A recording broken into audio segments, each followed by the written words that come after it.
it seems in the schools they're taking out all of the programs, take out the art programs, they take out the music programs, they take out all the ways that kids could actually maybe express, and now they take out the drug education as well. It seems like it's almost fodder for them to go and explore and try things on, and unfortunately there's a lot of negative choices available. And you bring up a really good point in that music and art both are wonderful ways to help people begin to express and get out what is inside of them. And it's one of the things that we do at Integrative Life Center. We do use music and we use art and movement again to be able to help people begin to learn an emotional language, because a lot of people are growing up and they don't have an emotional language to begin to express verbally what's going on with them. And so being able to do that in those ways. I have a sister, my oldest sister is an artist and an art teacher. She teaches in a school system in Florida that is, it's a public school system, and they have prioritized art as one of their pieces and part of their curriculum. And she and I talk a lot about the value of art and how many children really find their place in those expressive ways: art, music, dance. Well, it's a place to be heard. Yes, because most absolutely. Kids are not being heard. How much do you think that the culture these days supports both parents working, a lifestyle that, for a long term, the term latchkey kid was a big one, and I think it still is, and now we're all into virtual, and kids more than anything are texting more than they're talking. How do you think all of that impacts addictive behaviors?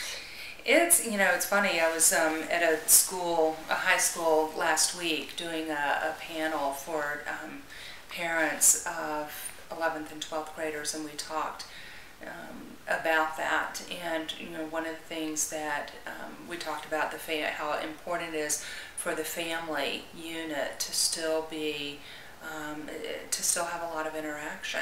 We know that parents still are the biggest influencers of children's behaviors and value systems. And although a teenager may, stray from that, more often than not they come back to the family values. And so it's very important that kids still have those social connections, that being able to resolve conflict face-to-face is important, to be able to have that interaction with other people is important. And a lot of what I see with the young people that I work with is that many of them feel very disengaged and disconnected. And so we work a lot on how to get back to that disconnect, or how to get back to that connection.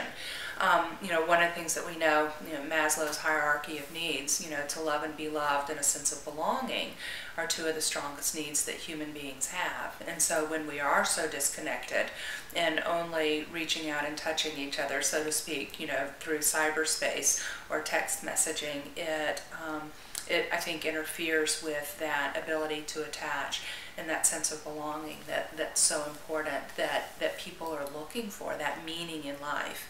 And having that group or that family, so to speak, to belong to. So the idea that they have great flexible thumbs and no sense of actual self, it's frightening to me, and just to see them sitting across the table and texting one another and not actually talking. So I guess it's part of our culture. It is very much a part of our culture, and it was so funny when I first got on Facebook. It was about kind of making contacts with old, high school friends and people like that, and kind of the novelty wore off after a bit of time. But for kids who are growing up, and that's part of their culture, that is for them one of the ways in which they communicate. Blog sites and some of the silent, you may have seen the YouTube videos, the silent messages, of just holding up the signs. We have a lot of young people who really don't know how to articulate and to be able to reach out and ask for help, in a person-to-person way, that connected kind of way.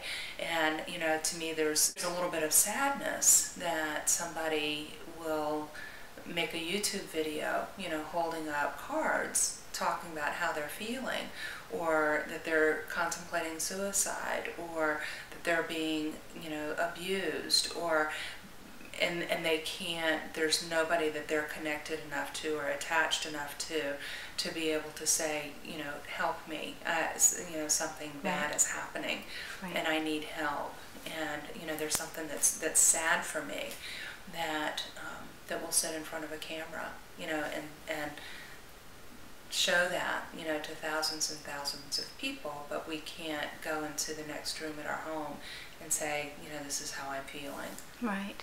And interestingly too, when it's that deep, it's usually generational too. It's a learned behavior that's come through generations. Mm-hmm. Everybody's doing the best they can, mm-hmm. but they don't know how to do it any different. Mm-hmm. And this is now we're seeing the results in a virtual sense, because it's really the first time we've had that mm-hmm. as a tool. So in a way, it's kind of performance art, isn't it? Mm-hmm.